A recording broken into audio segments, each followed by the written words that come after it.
Hello students, today we will discuss the poem The Snake Trying composed by W. Ross. Students, as it is clear to us from the title of the poem The Snake Trying, this thing comes to our mind that in this poem the snake will be trying to save himself from something.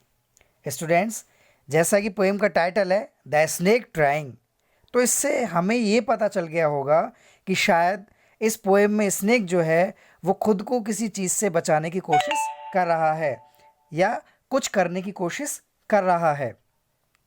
One more thing is there, as it is known to us that snakes are very poisonous and dangerous to the human being, and whenever we see any snake we try to kill it at once. Students, ये भी बात आपको पता है कि जो snacks होते हैं वो अधिकतर जहरीले होते हैं और ख़तरनाक होते हैं, और जब भी किसी इंसान को सांप दिखाई दे जाता है तो वो उसे तुरंत मारने की कोशिश करता है. But in this poem poet is telling to us that all kind of snakes are not harmful. There are some snakes which are very harmless even to the children. लेकिन इस पोएम में पोइट जो है वो हमें ये बता रहा है कि सभी तरह के जो स्नेक्स होते हैं वो हार्मफुल नहीं होते हैं. कुछ स्नेक्स ऐसे भी हैं जो इवन बच्चों के लिए भी, अगर कोई बच्चा भी उसके पास चला जाएगा तो वो उसे भी कोई भी चोट नहीं पहुंचाएंगे. Now in this poem, let's read this poem and we will try to find out what kind of a snake the poet is telling to us. अब इस पोएम को पढ़ेंगे और हम जानेंगे कि पोएट हमें कौन से स्नेक्स के बारे में बताने की कोशिश कर रहा है. Let's start the poem. The snake trying to escape the pursuing stick with sudden curving at thin long body. Pursuing here means to chase, to follow, पीछा करना. And curving you know, twist, घुमाव, मोड़ना. And students, you can take the meaning of pursuing stick from the person also who is holding the stick. As you know that stick itself will not kill the snake. Student, जैसा आपको पता है कि जो एक stick है वो अपने आप ही एक सांप को नहीं मार देगी. उस स्टिक को पकड़ने वाला कोई ना कोई व्यक्ति रहा होगा. That is why we can take the meaning of pursuing stick from the man also who is holding that stick. इसलिए हम pursuing stick का मतलब उस व्यक्ति से भी ले सकते हैं जो उस छड़ी को पकड़े हुए है. And if we talk about the figure of speech here, that is transfer epithet.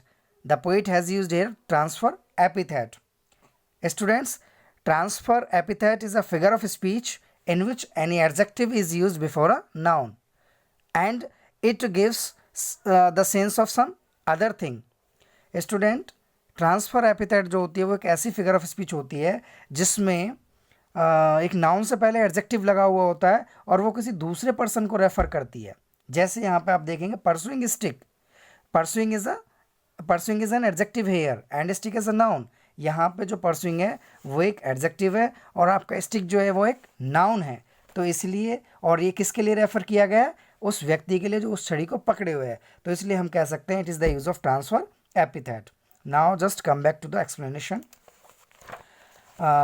In the opening line of the poem, the poet is telling to us that the snake is trying to save himself from the attack of the stick which is chasing him to kill by curving its long and thin body.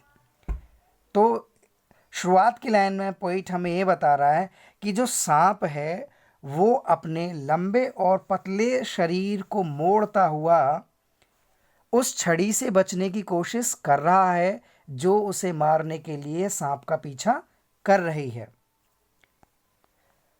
How beautiful and graceful are his shapes.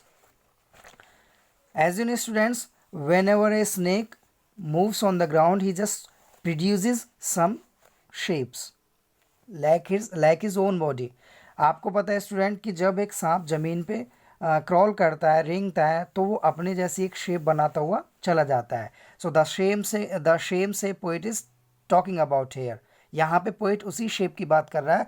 And he is telling to the readers the shape that is being produced by crawling of the snake on the ground looks very beautiful and graceful to the poet.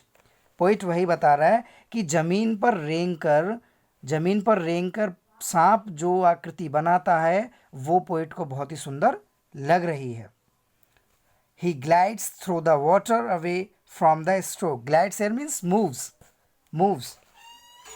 through the water away from the stroke. Further, poet is telling to the readers that to escape himself when the blow is made, when an attack is made on the snake, at that time to save himself from that blow, from that attack, from the stroke of the stick, the snake goes into the water. अब poet हमें ये बता रहा है कि जब उस सांप पे छड़ी से प्रहार कर दिया जाता है तो वो सांप उस स्ट्रोक से, उस प्रहार से खुद को बचाने के लिए पानी के अंदर चला जाता है. Oh, let him go over the water into the reeds. Reeds, students, reeds are the water plants to hide without hurt. So now the snake is going into the water. At that time, poet is saying to the man who is trying to kill him. जब सांप पानी में जाने की कोशिश कर रहा है और वो व्यक्ति उसे मारने की कोशिश कर रहा है, at that time poet is suggesting the person not to kill the snake, and he is saying to the person that he should allow the snake to go into the water reeds where he could hide himself. अब जब वो व्यक्ति सांप को मारने की कोशिश कर रहा है तो पोइट उस व्यक्ति से कह रहा है कि अरे उस सांप को पानी से होकर वाटर रीड्स में जाने दीजिए, because it is harmless, it will not hurt you, क्योंकि ये जो सांप है वो हार्मलेस है, वो कोई भी नुकसान नहीं पहुंचाएगा, तो इसलिए उस सांप को पानी से होकर वाटर रीड्स में जाने दीजिए. Small and green, he is harmless even to the children. And poet is giving the reason why the snake should be allowed to go into the water. He is telling that this snake is very small in size, and this snake, the color of this snake is green, which shows that this snake is an aquatic snake and it will not harm anyone. That is why this snake should be allowed to go into the water, and even it is so harmless, even a child is sent nearby this snake, then he will not harm any child. Poet ये कह रहा है कि ये जो सांप है वो साइज़ में बहुत छोटा है और हरे कलर का है, विच मीन्स ये पानी का सांप है, पानी में रहने वाला सांप है. तो पोइट ये कह रहा है कि ये सांप छोटा है और हरे कलर का है, इसलिए किसी को नुकसान नहीं पहुंचाएगा. ये इतना नुकसान रहित है कि इवन किसी बच्चे को इसके पास भेजा जाए तो इस बच्चे को भी नुकसान नहीं पहुंचाएगा. Along the sand he lay until observed and chased away. Further, in the last stanza of the poem, poet is telling to us, until this snake is seen by anyone and until it is hurt by anyone, until an attack is made on this snake by anyone, this snake lies peacefully in the sand. Poet कह रहा है कि जब तक इस सांप पर किसी की नज़र नहीं पड़ती है या जब तक इस सांप का पीछा नहीं किया जाता है तो ये जो सांप है ग्रीन कलर का, ये उस रेत पर आराम से पड़ा रहता है. And now he vanishes in the ripples, and now means now the snake has been observe by the man. अब क्या, अब स्नेक को व्यक्ति ने देख लिया है, that is why poet is telling, and now he vanishes in the ripples among the green slim reeds. And now when the snake has been observed and when the man is trying to kill that snake, that is why the snake went into the green slim reeds, green water plant, so that it may hid there and it may save himself from the attack.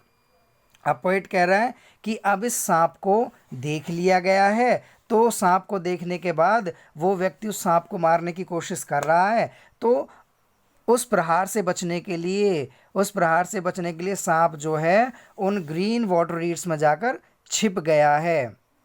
Here the poem ends, and the snake goes into the green water reeds so that it may camouflage the narrator, so that it may camouflage the person who is trying to kill. Snake जो है वो green reads में जाके छिप गया है ताकि ये उस व्यक्ति को धोखा दे सके जो इसे मारने की कोशिश कर रहा है. Because now when he will hid himself in the green reeds then it will not be visible to anyone. जब ये ग्रीन रीड में जाकर छिप जाएगा तो इस सांप का कलर भी ग्रीन है और रीड्स का कलर भी ग्रीन है, तो इसलिए किसी को दिखाई नहीं देगा. And in this way it will save himself. So here the poem ends. Thank you, students.